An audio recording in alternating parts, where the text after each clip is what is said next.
स्वागत है दोस्तों आपका हमारे चैनल में। तो पिछली वीडियो में हमने क्लास 12th की चैप्टर 2 इनवर्स ट्रिग्नोमेट्रिक फंक्शन की एक्सरसाइज 2.1 के क्वेश्चन 5 तक सॉल्व कर लिए थे। अब हम क्वेश्चन नंबर 6 सॉल्व करने वाले हैं। तो देखते हैं दोस्तों क्या दिया है क्वेश्चन नंबर 6, tan इनवर्स -1।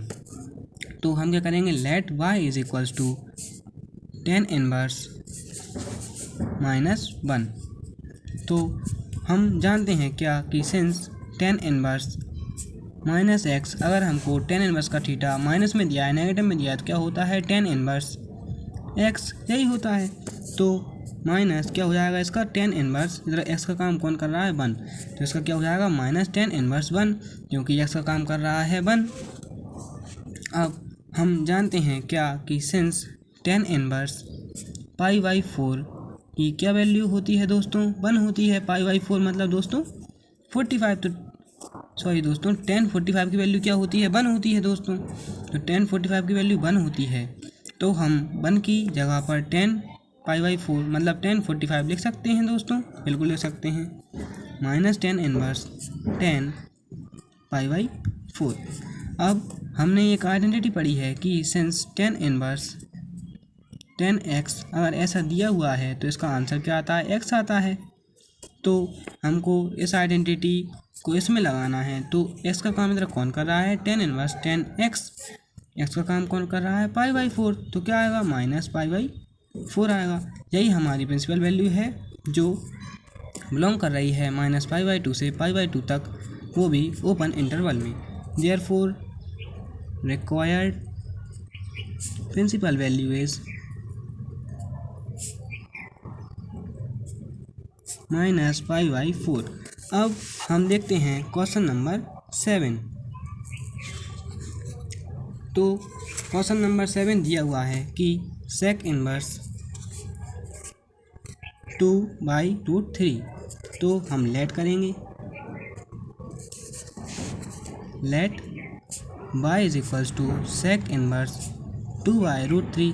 अब दोस्तों हम जानते हैं क्या कि सिंस sec π/6 की वैल्यू कितनी होती है, π/6 मतलब 30, sec 30 की वैल्यू कितनी होती है 2/√3, यही होती है। तो अभी 2/√3 की जगह पर हम क्या लिख सकते हैं, sec π/6 बिल्कुल लिख सकते हैं, sec इनवर्स sec π/6 ये हो जाएगा। इसके बाद हम अभी ये जानते हैं क्या कि since sec inverse sec x अगर हमको दिया है तो क्या होता है, इसका आंसर x होता है।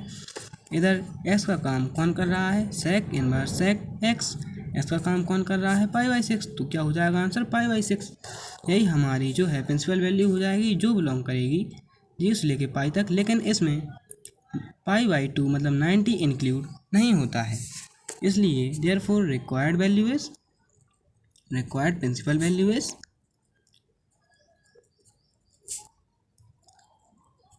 π/6। ठीक है ना दोस्तों। अब हम करते हैं क्वेश्चन नंबर 8। क्वेश्चन नंबर 8 हमको दिया है कि cot इनवर्स √3। तो हम जानते हैं क्या, पहले तो हम लेट करेंगे, लेट cot इनवर्स √3। हम जानते हैं क्या कि सिंस cot π/6 मतलब cot 30 की जो वैल्यू होती है वो किसके इक्वल होती है, √3 के इक्वल होती है। इस हिसाब से हम √3 की जगह पर cot π/6 लिख सकते हैं। तो cot इनवर्स cot π/6 हम लिख देंगे। अब हम जानते हैं क्या कि since cot inverse cot x अगर ऐसा दिया हुआ है तो आंसर क्या आता है, x आता है। तो इधर cot इनवर्स cot x, तो x का काम कौन कर रहा है π/6, तो π/6 हम इधर लिख देंगे। और यही हमारी प्रिंसिपल वैल्यू है जो बिलोंग करेगी 0 से लेकर पाई, लेकिन ओपन इंटरवल में। Therefore required principal value is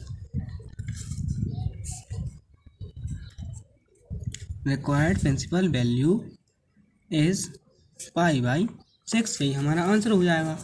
तो अब हम क्वेश्चन नंबर 9 सॉल्व करेंगे। क्वेश्चन नंबर 9 हमको दिया है cos इनवर्स -1/√2। हम पहले लेट करेंगे, let y is equals to cos inverse -1/√2। ठीक है। अब हम जानते हैं क्या कि सिंस cos π/4 मतलब cos 45 की वैल्यू कितनी होती है 1/√2। यही होती है। लेकिन ये हम अभी नहीं रखेंगे क्योंकि हम एक चीज़ और जानते हैं। क्या? इसके इक्वल टू में क्या हो जाता है, हम एक चीज़ और जानते हैं। क्या? कि कॉस इनवर्स अगर -x दिया हुआ है तो क्या होता है, pi minus cos inverse x। तो क्या हो जाएगा इसका, पाई माइनस कॉस इनवर्स 1/√2, क्योंकि 1/√2 इसका काम कर रहा है। अब इसके बाद ये स्टेप आएगी, 1/√2 की जगह हम cos π/4 रख सकते हैं क्योंकि ये इसकी वैल्यू है। तो pi minus cos inverse cos π/4 हो जाएगा। अभी क्या हुआ कि since cos inverse cos x अगर हमको ऐसा दिया हुआ है तो आंसर क्या आता है, x आता है। तो क्या जाएगा इधर, पाई माइनस कॉस नहीं आएगा दोस्तों, पाई माइनस π/4 आ जाएगा क्योंकि x का काम कौन कर रहा है, π/4। तो इधर π/4 आ जाएगा।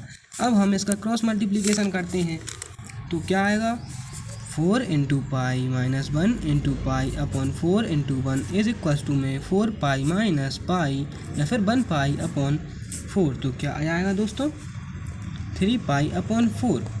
तो यही हमारी प्रिंसिपल वैल्यू है जो कि बिलोंग करेगी 0 से लेके पाई तक, क्योंकि ये इसकी रेंज होती है। रेंज मतलब प्रिंसिपल वैल्यू दोस्तों। तो therefore required principal value is 3 π/4। अभी क्वेश्चन नंबर 10 सॉल्व करते हैं। क्वेश्चन नंबर 10 हमको दिया है कोसेक इनवर्स -√2। अब हम जानते हैं क्या, कि let y is equal to cosec inverse -√2। हम जानते हैं क्या, कि सिंस कोसेक इनवर्स -x दिया है तो क्या होता है, माइनस कोसेक इनवर्स x, यही होता है। तो क्या हो जाएगा, माइनस कोसेक इनवर्स √2, क्योंकि x का काम कौन कर रहा है, √2। तो माइनस कोसेक इनवर्स √2।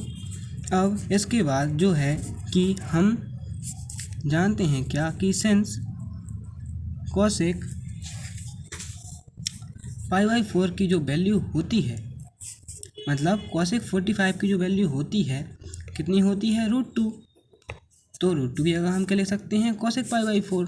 तो यह क्या आ जाएगा, माइनस कोसेक इनवर्स कोसेक π/4। अब हम जानते हैं क्या, कि since cosec inverse cosec x अगर हमको दिया हुआ है तो क्या आंसर आता है, x आता है। तो इधर x का काम कौन कर रहा है, कोसेक इनवर्स कोसेक x। तो x का काम π/4 कर रहा है, तो π/4 आ जाएगा और पहले से माइनस लगा हुआ है तो माइनस हम लगा देंगे। इसके बाद ये मतलब इसका क्या हुआ, ये किससे बिलोंग कर रही है, -π/2 से π/2। लेकिन इसमें जो है ये क्लोज इंटरवल है, इसमें 0 इंक्लूड नहीं होता है दोस्तों। अब इसके बाद हमारी देयरफॉर रिक्वायर्ड प्रिंसिपल वैल्यू क्या हो जाएगी, रिक्वायर्ड प्रिंसिपल वैल्यू इज -π/4। दोस्तों आप इस चीज़ में बिल्कुल कंफ्यूज मत होना कि ये π/3 क्या है, π/6 क्या है। मैं आपको बता देता हूँ। पाई मतलब है 180 डिग्री, π/3 का मतलब है 60 डिग्री, π/4 का मतलब है 45 डिग्री, π/6 का मतलब है 30 डिग्री। तो ये इसका मतलब होता है दोस्तों। आप बिल्कुल भी कंफ्यूज ना हो कि ये क्या है। इसकी वैल्यू हम लिखते हैं, जैसे कि हमने इधर लिखा कोसेक π/4, इसका मतलब क्या हुआ, π/4 मतलब कोसेक 45। तो कोसेक 45 की वैल्यू √2 है और √2 है कोसेक 45 की वैल्यू, इसलिए हम √2 की जगह पर कोसेक 45 यानी कोसेक π/4 लिख सकते हैं। तो ये रेडियन फॉर्म है दोस्तों और ये डिग्री फॉर्म है दोस्तों। इसमें आप कंफ्यूज मत होइएगा। हम आगे और भी वीडियो लाएंगे। आप चैनल को सब्सक्राइब करें। Thank you so much.